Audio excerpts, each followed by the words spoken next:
여호와로 말미암아 즐거워하리라. 여호와로 말미암아 즐거워하리라라는 말씀으로 하나님 말씀 증거하도록 하겠습니다.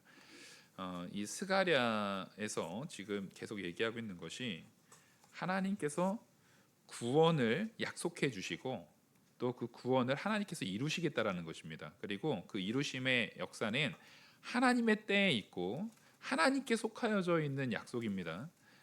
그러니까 우리가 분명히 좀 확인을 해야 되는 것이 뭐냐면 내가 하나님께 복 받기를 원해요. 그렇죠? 우리는 다 하나님께 복을 누릴 자들입니다.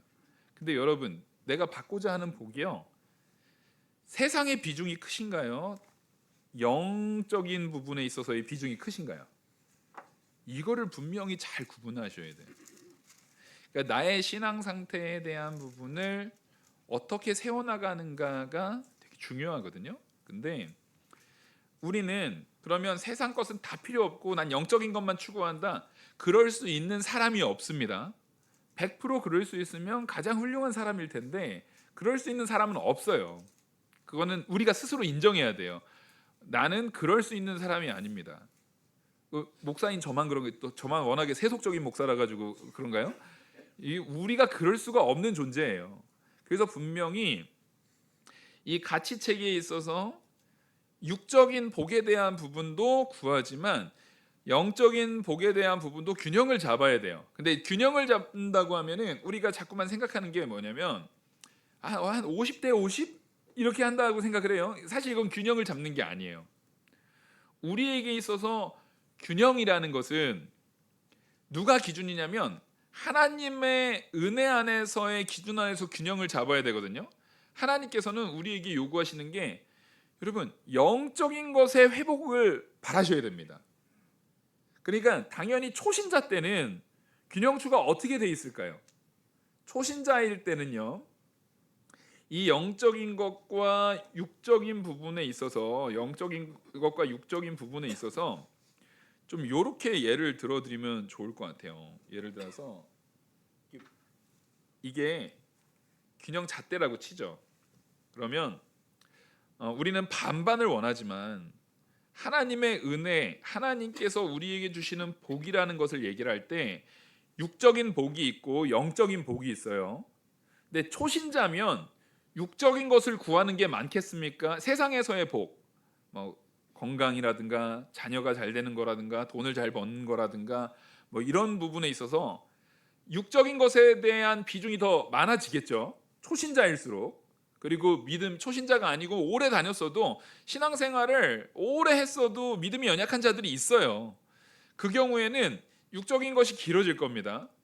그리고 영적인 부분이 작아지겠죠. 그럼 이거 당연히 어떻게 될까요? 당연히 기울어서 이거 망가져요. 무너져 버릴 거란 말이에요. 근데 여러분, 우리가 이렇게 육적인 것을 많이 바라고 그랬다고 해서 이거 무너졌나요? 이상하죠. 왜 안 무너질까요? 여러분 이걸 아셔야 돼요. 하나님이 잡아주고 계시다라는 거예요. 그냥 하나님이 우리를요 이렇게 내비두시는 게 아니에요. 내가 너 어떻게 하는지 보려고 내가 잘 놔둘 거니까 네가 가운데 잘 맞춰. 너 중간에 네가 얼마 잘 못 맞추기만 해봐. 너 그냥 떨어질 거야. 이게 아니라는 거예요. 하나님께서 초신자일수록 나를 붙들어 주신다라는 감각이 우리가 처음 믿었을 때 그래 하나님이 나랑 함께 하셔. 하나님이 나를 붙들어 주셔. 이런 감각이 우리가 굉장히 크게 느껴지는 그래서 처음 신앙, 처음 믿음, 첫 것 얘기할 때 되게 뜨거움이 있잖아요. 그때 우리가 하나님께서 나를 꽉 잡아주심을 느끼잖아요. 하나님께서 느끼게 해주시는 은혜가 있어요. 그래서 이게 넘어지지 않는 거예요. 그러면 잘 생각해 보셔야 돼요. 우리가 신앙생활을 좀 오래 해가지고 한 중간쯤 왔으면 이때는 하나님이 안 잡아주셔도 됩니까? 이게 착각이라는 거예요. 우리가 나는 이 정도 신앙생활 했으면 이제 뭐 하나님 도움 없이도 내가 얼마든지 균형 잡을 수 있어. 라는 착각에 빠진다는 거예요. 언제나 이 상황에도 당연히 우리는 언제 어느 때 흔들릴지 몰라요.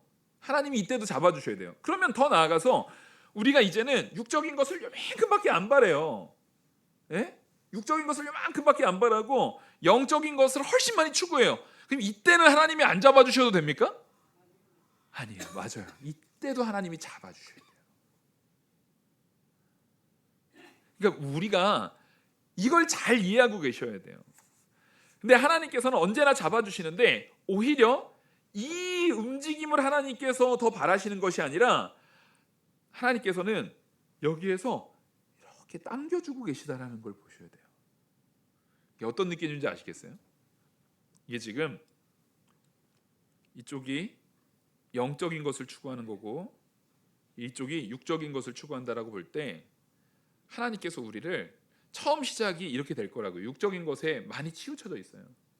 근데 하나님이 붙잡아 주시고 이때부터도 계속 우리를 이 상태를 유지함을 통해서 이 상태를 유지하는, 물론 이 안에서 나 혼자 막 왔다 갔다 해요.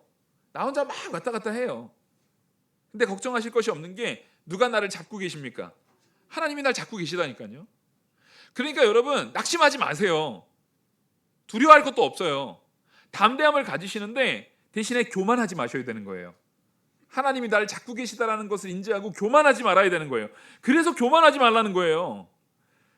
대신에 하나님께서 이 중심을 나 혼자서 막 왔다 갔다 하지만 하나님께서 중심을 잡으시면서 우리를 점점 자라나게 하신다라는 것이 뭡니까? 이렇게 땡기시고 계시다라는 거예요. 점점 자라나게. 내가 추구하는 방향이 영적인 것을 더 추구하게.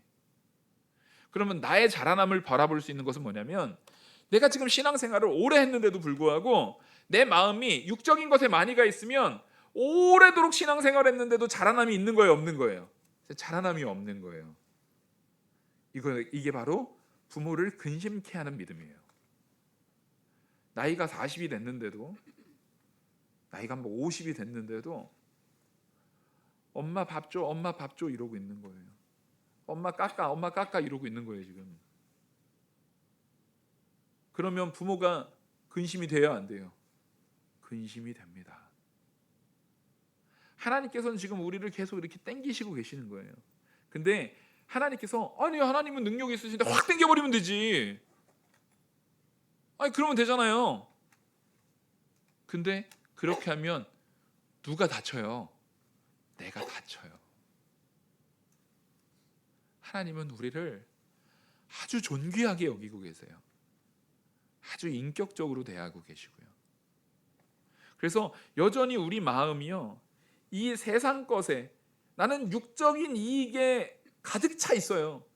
그때 하나님께서는 굉장히 오래 참으심으로 천천히 우리를 이끄시고 계시다라는 거예요. 오늘 제가 이 얘기를 왜 했냐면 오늘 본문이 딱 그거예요. 지금 아직은 구약입니다. 구약이고 이스라엘 백성이 저 포로 생활 가운데 이제 막 돌아왔어요. 돌아와서 회복을 얘기해주고 있어요. 근데 지금 이스라엘이 바라는 회복과 하나님이 바라는 회복이 동상이목이에요. 이스라엘 백성들이 바라는 회복은 무슨 회복이에요? 당장에 바벨론 싹 쓸어버렸으면 좋겠어요. 이제는 지금 이때는 페르시아 때니까 당장에 페르시아도 싹 치워버리고 당장에 자기들이 딱 다윗 왕과 같은 왕이 딱 와서 독립국가 딱 돼가지고 세상 사람들이 자기들 앞에 벌벌 떨면서 자기들이 막 호령하면서 조공받고 막 그러길 바래요. 근데 하나님의 뜻은 그거예요, 아니에요? 하나님의 뜻은 그게 아니에요. 하나님이 분명히 회복을 약속하십니다. 오늘 본문에 이럽니다. 6절 보시면은 6절 내가 유다 족속을 견고하게 하며 요셉 족속을 구원할지라. 지금 유다 족속과 요셉 족속을 얘기해요. 이게 뭡니까? 유다 족속은 남유다를 상징하는 겁니다. 요셉 족속은요, 북이스라엘 얘기하는 거예요.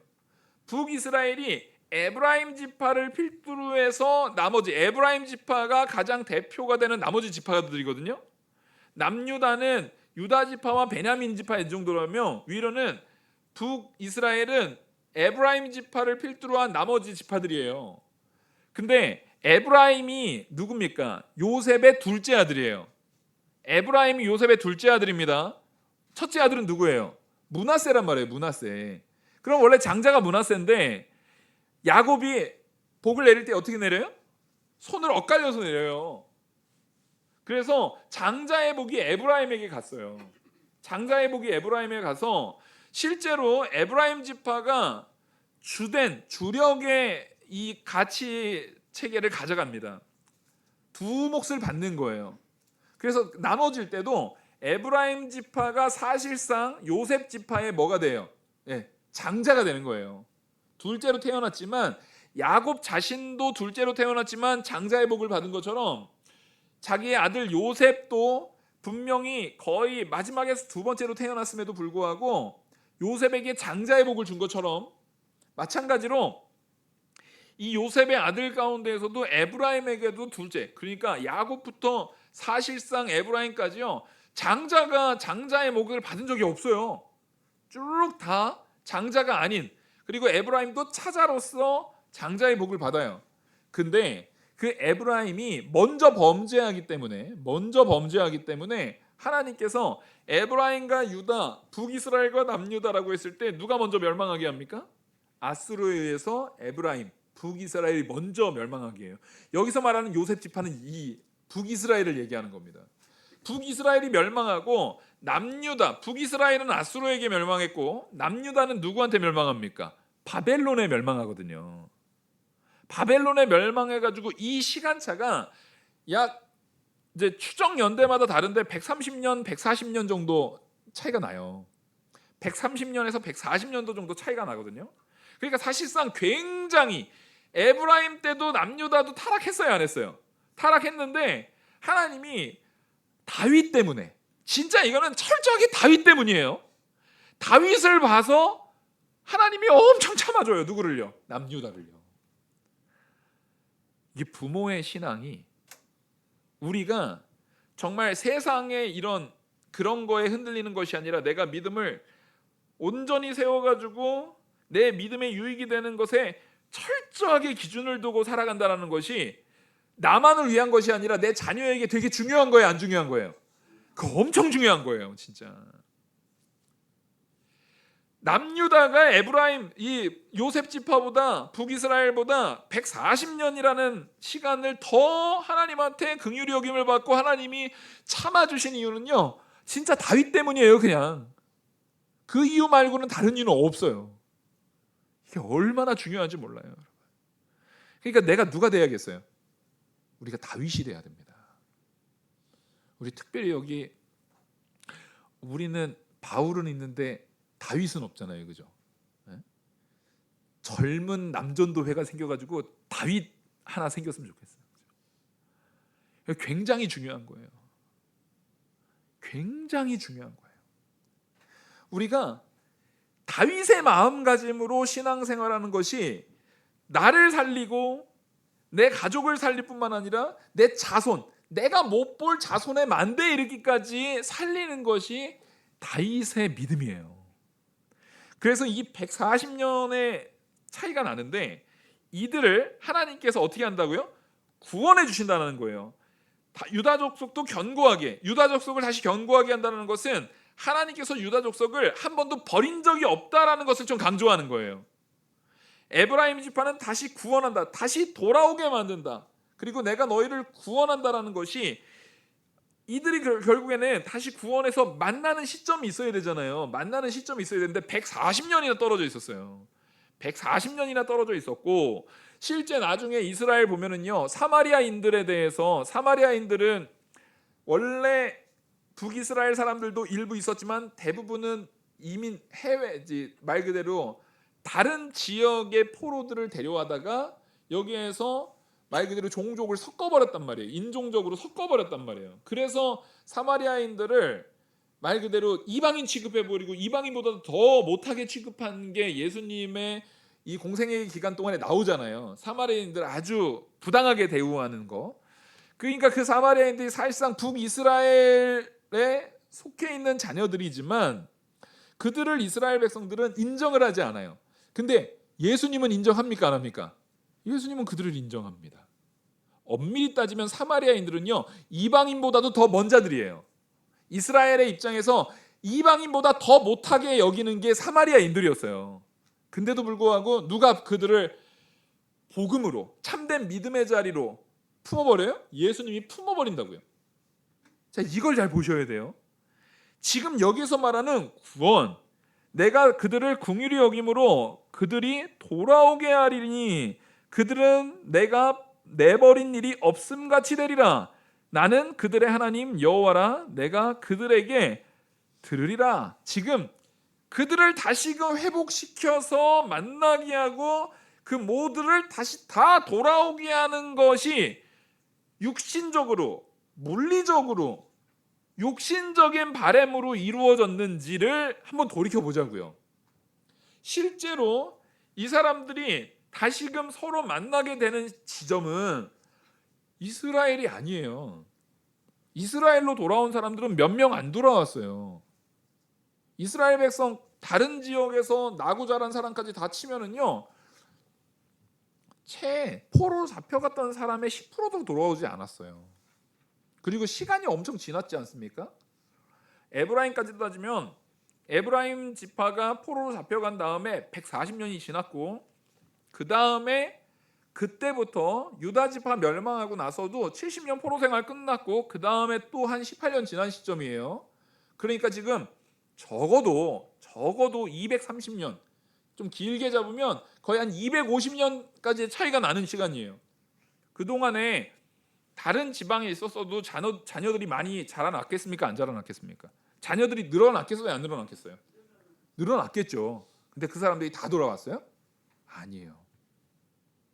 사실상 지금 이게 기록되고 있는 시점에는요, 몇만 명 안 돌아와요.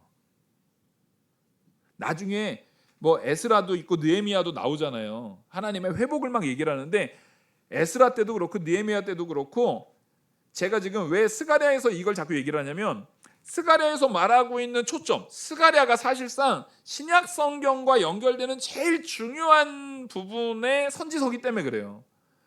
지금 예수님을 통해서 하나님께서 자꾸 말하는 것은 이스라엘의 물리적으로 혈통적 이스라엘의 회복을 말합니까? 영적 이스라엘의 회복을 말합니까?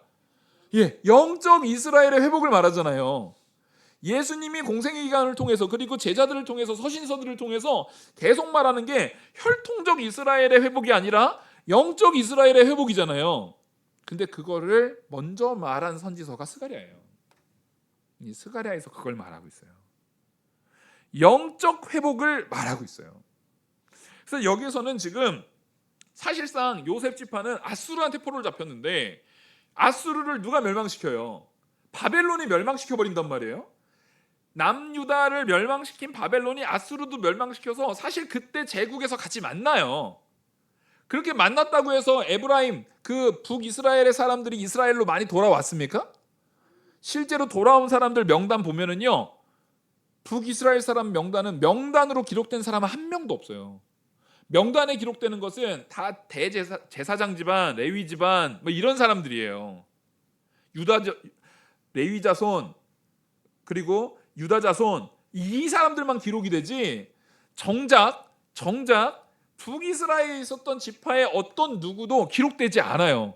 그 기록만 보면은 북이스라엘 사람들 한 명도 안 돌아왔다라고 생각하게 되지만, 하나님께서 아마 이 바벨론이 아수르를 점령하면서, 그때 점령하면은 보통 사람들이, 그 보통 이 이민자들 같은 경우는 대도시로 모이잖아요. 모인 거기에서 이스라엘로 회복한다, 이스라엘로 다시 돌아간다라고 할 때, 거기에 아주 일부, 이름은 기록되지 않았어도 일부 에브라임, 일부 북이스라엘 사람들이 있었을 가능성은 있어도 명단이 기록된 경우는 지금 없단 말이에요. 그럼 이게 혈통적으로 완벽한 회복이라고 볼 수 있습니까? 없습니까? 볼 수 없죠. 그러면 하나님이 거짓말한 건가요?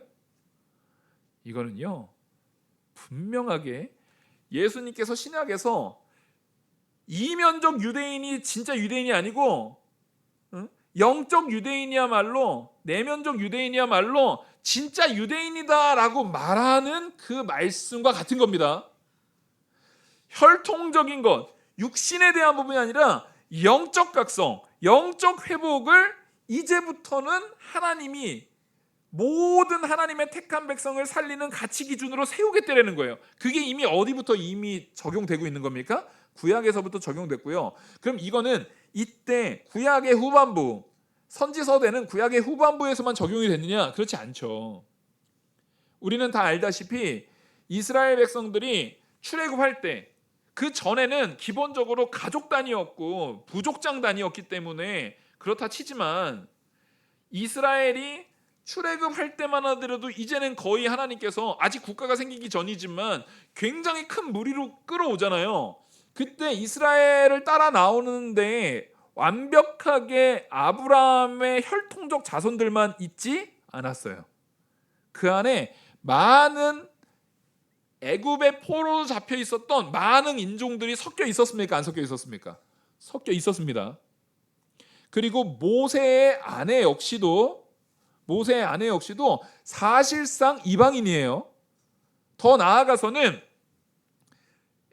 오다가 가나안 땅 들어가는데 기생 라합이 예수님의 족보에 들어가잖아요. 그리고 룻도 들어가잖아요. 이 말 그대로 이 하나님께서 그 사이사이에다가 하나님이 이미 분명하게 선언하고 계시는 거예요. 혈통적인 유대인이 아니라 하나님의 택하심 안에서 하나님의 은혜 안에 속해지는 모든 이들을 하나님께서 구원하신다고요, 안 하신다고요? 구원하신다는 거예요. 이미 구약 초반부에서부터요, 영적인 부분에서의 회복이야말로 참된 회복임을 우리한테 시사해 주고 있어요. 더 나아가서는 그럼 아브라함까지 가보죠. 아브라함 때에 하나님께서 아브라함에게 복을 주실 때 할례를 명령해요. 할례 명령할 때 아브라함 너랑 네 자손만 하면 이스마엘만 할례 시켜야 되잖아요. 그 당시만 해도. 근데 이스마엘만 할례 시키는 게 아니라 하나님께서는 아브라함 너에게 속한 모든 남자들. 그러니까 거기는 사실상 아브라함의 진짜 직계 가족은요, 이스마엘 한 명밖에 없었어요. 나머지 대부분의 남자들은 다 뭐예요? 다 이방인들이에요. 그냥 아브라함의 종이고요. 사실상 아브라함과 상관 있는 사람들이 없는 사람들이에요. 상관없는 사람들이에요. 혈통적으로는 전혀 상관없는 사람들이에요. 근데 그 사람까지도 다 하나님께서 누구 백성으로 할례를 줘요? 하나님의 백성, 내 약속의 자녀들의 범주에 넣어버려요. 제가 지금 왜 이렇게 스가랴에서 영적 회복에 대한 부분을 초점을 맞추고 있는지에 대해서 이해하셔야 됩니다. 그래서 하나님께서는 자꾸만 우리를 뭐라고 하냐면 육적인 부분에 우린 다 쏠려 있어요. 이걸 하나님이 구약에서부터 점점점 어디로 지금 끌어오고 있는 거예요? 처음에 이스라엘은요, 우리는 혈통적, 우리는 아브라함의 자손, 우리는 다윗의 자손, 우리는 유다 지파, 여기에 있었던 것을 지금 스가랴에서 땡겨와요. 점점점 뭘로요? 야, 너 육적 회복 아니야? 육적인 회복 얘기하는 거 아니야? 지금 어디로요? 영적 회복이야. 영적 가치야. 근데 이거를 확 땡겨오는 게 아니라 이때부터도 예수님 때까지, 예수님 이후에 제자들까지, 그리고 나중에는 아예 사도 바울을 무슨 사도로? 이방인의 사도로. 그래서 오늘날 우리가 지금 하나님의 자녀다, 믿음의 백성이다 라고 말하는 거예요. 지금 오늘 말씀이요, 그 영적 회복에 초점을 두고 있는 겁니다. 그래서 7절 보시면은 7절, 에브라임이 용사 같아서 포도주를 마심같이 마음이 즐거울 것이요. 자, 에브라임은요, 지금 에브라임 북이스라엘만 얘기하는 게 아니라 하나님의 백성을 통틀어서 지금 에브라임으로 앞에 유다 지파와 유다 족속과 요셉 족속 두 개를 합쳐가지고 부르고 있는 거예요. 왜 이렇게 불렀는지는 모르겠어요, 솔직히. 이건 명확하진 않아요. 근데 여기서 문맥상 이 에브라임은 하나님께서 다시 회복시키겠다라고 하는 그 모든 사람들을 다 얘기하는 것 같아요. 근데 제가 그냥 이거는 명확하진 않지만 에브라임이 사실상 유다 지파보다 더 죄악 가운데 빠진 사람의 대명사잖아요. 근데 이 에브라임은 이방인들까지 다 포함하기 위한, 완전히 섞여서 이방인들까지 다 포함하기 위한 표현으로서 하나님의 백성들에 대한 부분의 범주를 넓힌 것이 아닌가로 보여집니다. 그리고 여기서 또 우리가 볼 수 있는 것이 뭐냐면 더 이상은 이스라엘 백성은 혈통적이 아니라는 거예요. 에브라임 지파 이제 혈통적으로 순수한 혈통 에브라임 지파에서 찾을 수 있어요, 없어요? 없어요. 에브라임 지파 혈통적으로 순수한 혈통을 찾아볼 수가 없습니다. 왜냐하면요, 그거 못하게 하려고 아수르의 정책이 포로로 하면은요, 그 혈통 자체를 지역까지 다 해가지고 섞어버려요. 그게 벌써 몇백 년이, 이때만 해도 지금 몇백 년이 지난 거예요. 그렇게 섞어버리게 되면 혈통적으로 에브라임의 순수한 혈통, 그걸 찾을 수는 없는 거예요. 그래서 이제는 참된 회복이 따라하겠습니다. 혈통적 이스라엘이 아니라 그리스도인으로 회복된다. 그 그리스도인이 누군데요? 우리잖아요, 우리. 맞아요. 우리가 그 그리스도인이에요. 우리는 혈통적으로 뭐 저기 몇 대조 할아버지 올라가면 이스라엘 백성 아니잖아요. 지난번에도 제가 우스갯소리로 얘기했지만 이스라엘의 그 계보에 단지파가 어느 날 사라지거든요. 단지파가 북쪽에 있었는데 어느 날 단지파 없어져요. 계시록에 보면 단지파 빠져 있어요. 그랬더니 어떤 이상한 목사가 그런 얘기했다 그랬죠. 그 단지파가 이렇게 피신해가지고 한반도로 와가지고 단군 왕검의 그 단이 단지파의 단이라는 거예요. 들으면 들을수록 웃겨요, 그죠? 이건 근데 그걸 진지하게 말하고 있어요. 이게 얼마나 한심한 소리예요. 우리는 그 단지파랑 상관이 있어요, 없어요? 상관 하나도 없어요, 우리는. 하지만 참된 하나님의 회복은 어디서 일어나는 거예요? 그리스도인인 우리를 통해서 이루어진 거예요. 우리 안에서 이루어지는 거예요. 그래서 진짜 회복은 육신적 회복이 아니라 무슨 회복이라고 지금 선언하고 있는 겁니까? 영적 회복이야말로 하나님께서 너희들을 지금 회복하겠다, 돌아오게 하겠다, 너희를 다시금 기쁨의 은혜의 기쁨 안으로 너희를 불러내겠다라고 하는 회복이 육신적인 회복에 초점이 맞춰져 있는 것이 아니라 영적 회복에 초점이 맞춰져 있다라는 겁니다. 그렇다고 해서 우리가 육신적인 것을 전혀 구하지 말란 얘기예요? 그게 아닙니다. 육신적인 것을 구하라니까요. 안 구하고 살 수 있는 사람은 없어요. 당연히 구하고 살아야 돼요. 근데 우리가 적어도 내가 믿음이 잘하고 잘한다고 한다면 점점 더 뭐를 더 추구해야 됩니까? 영적인 가치를 추구하는 삶을 사셔야 돼요. 나는 이게 편해. 나는 이게 좀 더 나한테는 그래. 그런 게 아니라 이게 영적으로 유익이 돼. 말씀으로 내가 이게 나의 말씀 안에서의 성장에 더 유익이 돼. 그게 우리 삶에 뭐가 돼야 됩니까? 선택의 기준이 되셔야 돼요. 이게 더 편하네. 이게 더 좋아. 이게 더 나한테 유익이 되는 것 같아. 이게 더 나한테 좀 내 흥미도 그렇고 모든 면에서 더 괜찮은 것 같아가 아니라 이게 하나님의 말씀에 유익이 되는지, 하나님께 영광에 유익이 되는지, 그리고 하나님께 영광에 유익이 된다는 것은 내가 이걸 통해서 부모로부터 자녀들에게 이르기까지 모든 가정이 화목해질 수 있는 것이 누구 뜻이에요? 하나님 뜻이거든요. 근데 그 선택 때문에 이 화목이 깨져요. 그러면 그 선택은 영적인 선택이에요? 자기 욕심에 따른 육적인 선택이에요? 그거 분명히 구분하셔야 돼요. 내 선택이 이 모든 분명히 하나님께서 기뻐하시는 바를 택할 때는 분명히 이 안에 조화가 있게 돼 있어요.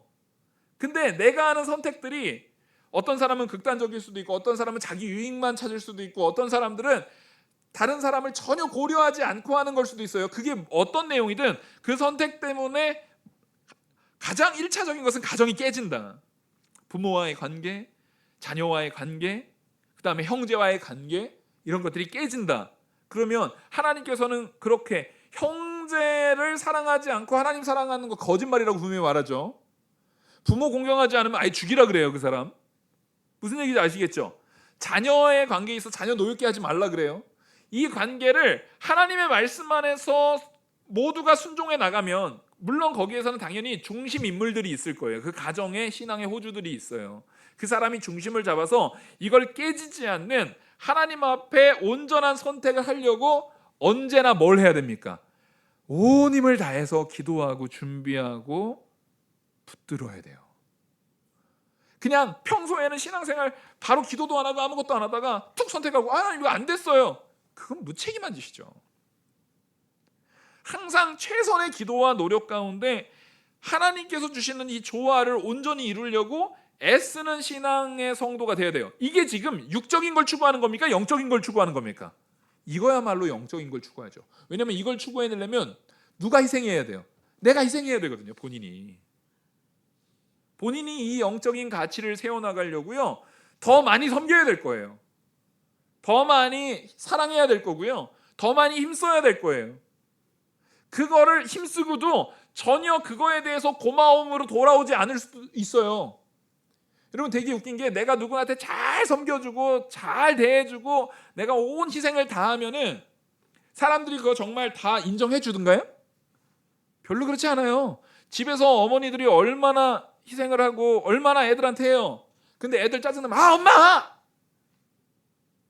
이래버리잖아요. 왜 그래요? 사실 사람은 생각보다 남에 대해서 그렇게 고마워할 줄 아는 사람이 아니에요. 우리는 그런 존재들이 아니에요. 분명히 고마울 법도 한데 자기 조금만 아프면 짜증 확 내버리는 거예요. 그냥 내가 아프다고, 내가 지금 싫다고, 내가 지금 귀찮다고, 엄마 왜 그래.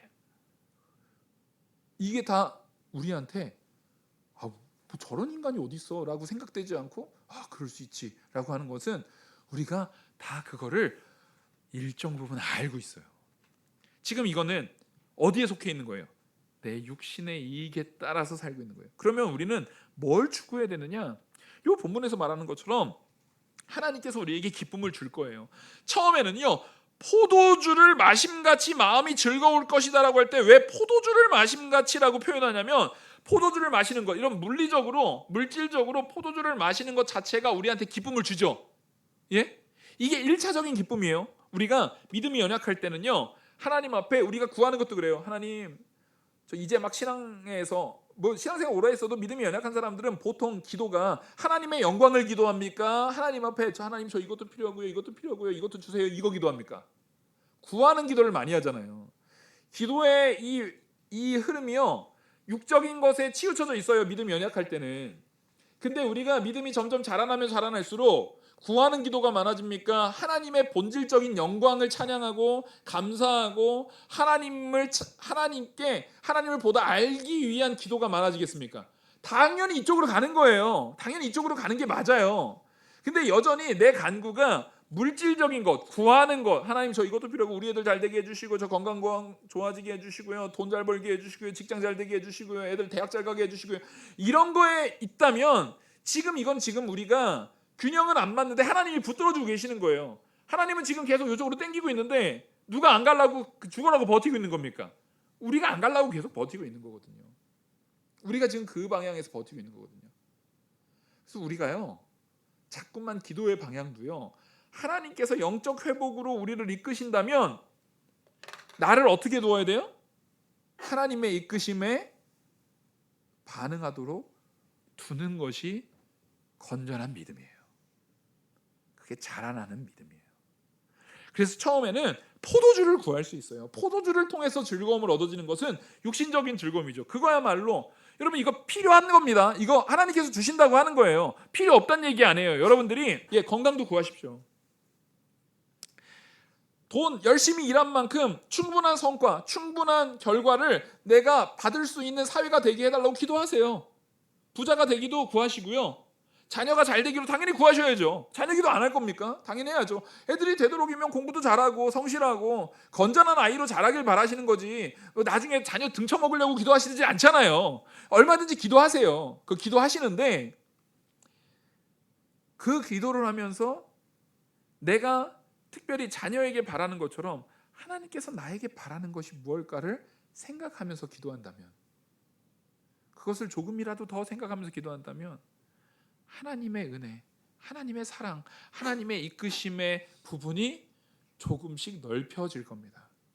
영적인 부분을 추구하면서 가야 돼요.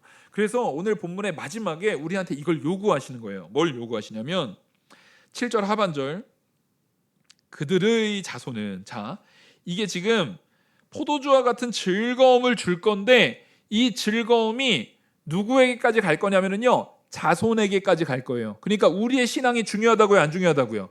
중요해요. 그게 자손에게까지 갈 건데 그 자손은 보고 기뻐하며 여호와로 말미암아 마음에 즐거워하리라. 자, 이게 지금 중요한 거예요. 하나님은 이 스가랴 당시에는 이게 완성되지 않았어요. 땡기는데 지금 잘 안 땡겨와요. 근데 하나님이 억지로 안 했어요. 왜요? 이들의 아직 상태가 연약하니까 인격적으로 그들을 대해 주시는 거예요. 근데 하나님께서 뭘 약속해 주시냐면 나중에 그들의 자손들이 누군데요? 예수님이 오셨을 때 이스라엘들, 그리고 예수님의 공생의 기간 이후에 이스라엘 백성들뿐만 아니라 그때 예수님을 통해서 그리고 그 제자들을 통해서 구원받은 누구요? 그리스도인들. 이방인이라 할지라도 혈통적인 것이 아니라 영적 유대인으로서 이방인들까지도 어떻게 변화시킨다고요? 하나님께서 그 자손들이 이렇게 변화되는 거예요. 더 이상은 포도주로 기뻐하는 게 아니라 여호와로 말미암아 마음에 즐거워하리라. 이제는 포도주 때문에 기쁜 게 아니에요.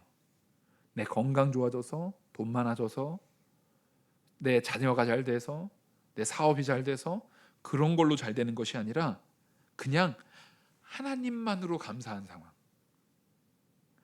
그런 것이 다 없어도 하나님만으로 즐거운 거. 무화과 나뭇잎이 마르고 포도 열매가 없으며 감람나무 열매 없고 외양간 송아지 없어도 어떻게 해요? 주 여호와로 즐거워하리. 그 고백이 되는 상황으로 우리 주님께서 나를 점점 이끌고 계시는 거예요.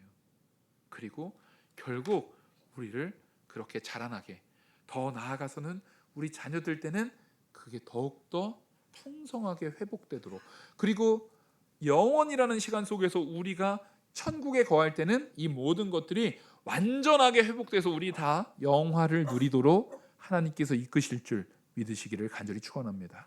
기도하시겠습니다.